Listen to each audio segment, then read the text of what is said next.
Kain na po tayo. Ito lang po yung ano ko guys. Yung ano natin, food for today guys. Simple lang siya guys ha.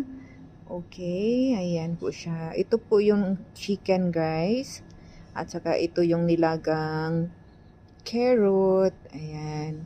At saka um, nilagang okra. Ayan.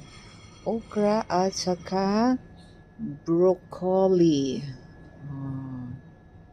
So, ayan po siya. At saka yung drinks natin, guys. Ayan. Sobrang sarap niya, guys. I love too much. So, healthy food diet po tayo, guys. And healthy lifestyle. Okay? So, ayan lang po ang share ko po sa inyo. Thank you for watching, guys. I love too much.